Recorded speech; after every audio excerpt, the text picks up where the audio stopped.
کہ جس کے پاس زمین بہت زیادہ ہے وہ طاقتور ہے، اسی لیے ملک جو ہے وہ زمینوں پر قبضہ کیا کرتے تھے.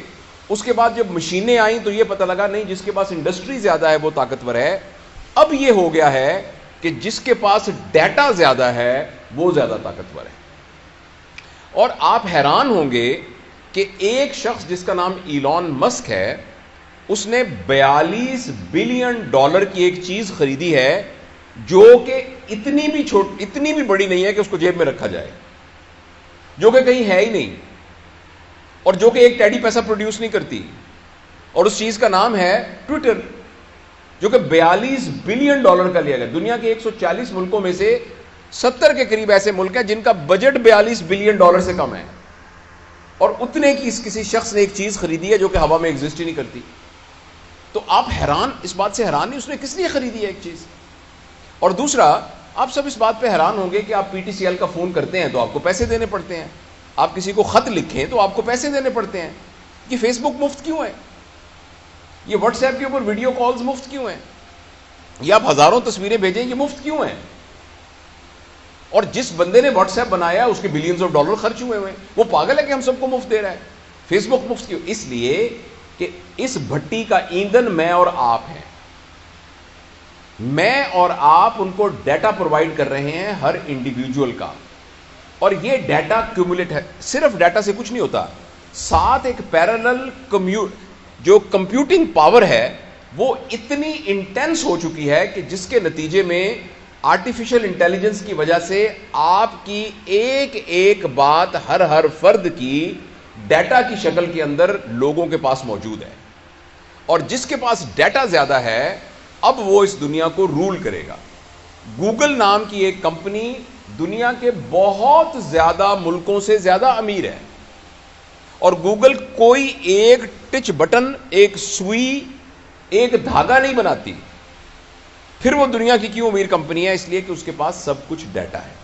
لہٰذا پہلے جب انسان ایک ڈیوائن گائیڈنس کے ذریعے اپنی زندگی گزارتا تھا، پھر اس کے ذہن میں آیا کہ جو مجھے اچھا لگتا ہے میں نے ویسے زندگی گزارنی ہے. ابھی کچھ عرصے کے بعد ہمارے ہاتھ سے یہ پاور جانے والی ہے. اب الگوریدمز ڈیسائیڈ کریں گے کہ ہم نے کیا کرنا ہے. میں ملتان میں رہا ہوں بہت عرصہ، میں ابھی بھی ملتان میں جاتا ہوں تو مجھے گوگل میپ کھولنا پڑتا ہے، ورنہ میں وہاں پہنچ نہیں سکتا. اسی طریقے سے کچھ عرصے کے بعد آپ نے کیا کھانا ہے اس کا فیصلہ فوڈ پانڈا کرے گا. آپ نے کون سی کتاب پڑھنی ہے اس کا فیصلہ امیزون کرے گا. اسی طرح آپ نے کس پارٹی کو ووٹ دینا ہے اس کا فیصلہ کوئی گوگل پالیٹکس فار ایگزامپل وہ کرے گا. اگر آپ مجھے اجازت دیں کہ آپ نے کون سا کیریئر اختیار کرنا ہے، آپ نے کس لڑکی کے ساتھ شادی کرنی ہے، آپ نے کس ملک میں سیٹل ہونا ہے. اچھا، اور کیوں؟ اس لیے کہ اس سے پہلے آپ کو جاننے کی ذمہ داری آپ کی اپنی تھی، اور ہر شخص کی اپنی ذمہ داری تھی کہ وہ اپنے آپ کو جانے اور اپنے لیے جو بہتر ہے اس کا فیصلہ کر سکے. لیکن اب آپ کے اور میرے ساتھ کمپٹیشن ہے الگوریدمز کا اور ڈیٹا کا، اور اس الگوریدم اور اس ڈیٹا کے مقابلے میں یہ ہم سے جیت جائے گا. آپ نے جب فیس بک کھول کر آپ کی آنکھیں کی پیوپل ڈائلیٹ ہوئی تھی یا سکڑی تھی، آپ نے کون سی سائٹس پر زیادہ ہٹ کیا، کون سا رنگ آتا ہے تو جس کی وجہ سے آپ کے چہرے پر آپ کے جو فیشل ایکسپریشنز ہیں وہ بہتر ہوتے ہیں، کن لوگوں کے اشتہار دیکھ کر آپ کو خوشی ہوتی ہے، کون سی سائٹس کو دیکھ کر آپ کو کیا ہوتا ہے، یہ سارا کا سارا انڈیویجول کا، اور جس کے نتیجے میں پھر ایک کنٹینیوس الگوریدم کے طور پر یہ تمام چیزیں ڈیٹا سٹور ہو گیا ہے. سٹور ہونے سے ہم سب کے ساتھ اب مقابلہ ہے الگوریدمز کا. الگوریدم کھڑا ہو کے بتا سکتا ہے کہ آپ اپنی صحت کے بارے میں صحیح فیصلہ نہیں کر سکتے، میں آپ کی صحت کے بارے میں صحیح فیصلہ کر سکتا ہوں. مجھے پتا ہے آپ کے کھانے کا پیٹرن کیا ہے، کیونکہ ابھی کچھ لوگوں نے تصویریں جب کھانا اگر کھائیں گے تو کر کے فیس بک پہ لگا دی ہوں گی. آپ بالکل یہ مت سمجھیے کہ آپ نے آئس کریم کھاتے ہوئے جب تصویر کھنچوائی تھی وہ تصویر کچھ نہیں ہے، وہ تصویر ایک بٹ آف جگزا پزل ہے جس نے آپ کو ہیک کرنے والی اس پکچر کے اندر وہ موجود ہے. آپ نے کہا کہ میں آج فلانی جگہ پر دوستوں کے پاس پہنچ گیا، وہ ایک ایک چیز کمپیوٹنگ پروسیس میں سے گزر کے آرٹیفیشل انٹیلیجنس کے ذریعے سے الگوریدم کی شکل میں موجود ہے. اور کچھ عرصے کے بعد میں اور آپ اس قدر مجبور ہو جائیں گے کہ ہم الگوریدم کے غلام بن جائیں گے. یہ بات فکشن نہیں ہے. میں آپ کے ساتھ یہ بات بہت سیریسلی شیئر کرنا چاہتا ہوں. اگر اس سلسلے میں ہم نے فوری طور پر کچھ نہ کیا اور آپ سے میں بات اس لیے کر رہا ہوں کہ آپ پوٹینشیل پیرنٹس ہیں. جو لوگ 30 سال کے، 40 سال کے، 50 سال کے یا میری عمر کے، سر کی عمر کے ہو گئے ہیں، ہم سب پتھروں کی سلیں بن چکی ہیں. ہمارے اندر سے نیا مجسمہ تلاش کرنا بہت مشکل ہے. ہاں ہو سکتا ہے بہت ہماری رگڑائی کی جائے تو اندر سے مجسمہ تو ہر پتھر میں موجود ہوتا ہے، لیکن آپ وہ ہیں، آپ کے بارے میں بھی ابھی پریشانی ہے کیونکہ اس ایج میں آپ کے آئیڈیاز بھی فکس ہو چکے ہیں، آپ کی ہیبٹس بھی. لیکن ایٹ لیسٹ ہم آپ کے اوپر یہ انویسٹ کر سکتے ہیں کہ جب آپ پیرنٹس بنیں گے اور آپ کی گود میں اللہ تعالیٰ اپنا شاہکار دے گا تو آپ کم از کم ان بچوں کی پیرنٹنگ کے اندر اس بات کو ذہن میں رکھیں گے کہ اگر آپ نے ان کو آرٹیفیشل انٹیلیجنس، سکرین سے ریلیٹڈ چیزوں کے ساتھ منیمم ٹچ نہ کیا اور ان کو نیچر سے دور رکھا، ان کو پلے گراؤنڈ سے دور رکھا، ان کو اپنے ریئل ریلیشنز کے ساتھ سے دور رکھا، ان کو مشقت کا عادی نہ بنایا اور ان کو سکرین کے ساتھ گلو کر دیا، تو مجھے اس بات کا بہت اندیشہ ہے کہ دنیا میں اتنے لالچی لوگ موجود ہیں کہ وہ ایک ایسی سائبر ورلڈ کریٹ کر دیں گے.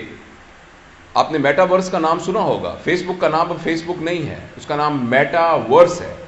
آپ کے فیس سے جو کتابیں تیار ہونی تھیں، یہ اس کا پرپس تھا فیس بک کا. ہم سب کے فیس سے وہ کتابیں تیار ہو چکی ہیں. اب ایک نئی دنیا بن رہی ہے جس کا نام میٹا ورس ہے. میں نے اپنے چینل میں اس کے بارے میں تفصیل سے بات کی ہے. اور وہ میٹا ورس ایک سائبر ورلڈ ہے جس کے اندر آپ کمپیوٹر میں جائیں گے اور لائک اے ویڈیو گیم، فرض کریں آپ اس میں دبئی میں پہنچ جائیں گے. لوگوں نے دبئی میں وہاں پلاٹ خرید لیے ہیں، فزیکلی نہیں، خرید لیے ہیں، ملینز ڈالر کے خرید لیے ہیں. کچھ نے اس میں ریسٹورنٹ بنا لیے ہیں، وہ آگے بک رہے ہیں. کرپٹو کرنسی کے ذریعے ان کے ریٹس اوپر نیچے ہو رہے ہیں اور لوگ کھیل کے بلینز آف ڈالر جو سمارٹ ہیں اس میں سے کما رہے ہیں اپنے کمپیوٹر پر بیٹھ کر. اب میں آپ سے آخری جو خطرناک بات شیئر کرنا چاہتا ہوں وہ یہ ہے کہ اگلے 10-15 سال کے اندر جو جاب مارکیٹ ہے وہ ٹوٹلی ڈسٹرب ہونے والی ہے. مجھے آپ یہ بتائیں کہ ایک آدمی بیٹھا ہوا ہے فزیشین اور وہ آ کے علاج کر رہا ہے، جنرل پریکٹس کر رہا ہے، الگوریدم اس سے زیادہ بہتر طریقے سے ڈائگنوز کر سکتا ہے.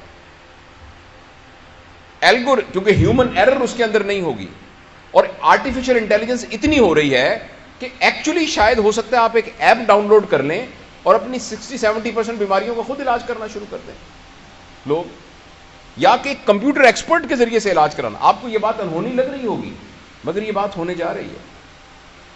اور بہت سے وہ پروفیشن جن کا تعلق ایکچولی ٹیکنیکل یعنی پروفیشنز کے ساتھ ہے، وہ ساری کی سارے چینج ہونے جا رہے ہیں اور کچھ عرصے کے بعد وہ جاب مارکیٹ میں وہ کنونشنل پروفیشنز کی کوئی ضرورت ہی نہیں رہے گی. اور ایک آدمی ہے جس کا نام یووال نووا ہرارے ہے، ہسٹورین ہے، اس نے اپنی مختلف 3-4 کتابیں اس کی بڑی مشہور. اس نے یہ کہا ہے کہ نہ صرف یہ کہ نئی جابز کریٹ ہوں گی، مگر نہ صرف یہ کہ پرانی جابز میں لوگ جاب لیس ہو جائیں گے بلکہ وہ جاب ایبل بھی نہیں رہیں گے، ریڈنڈنٹ ہو جائیں گے. تو یہ بہت ایک سیریس چیلنج ہے.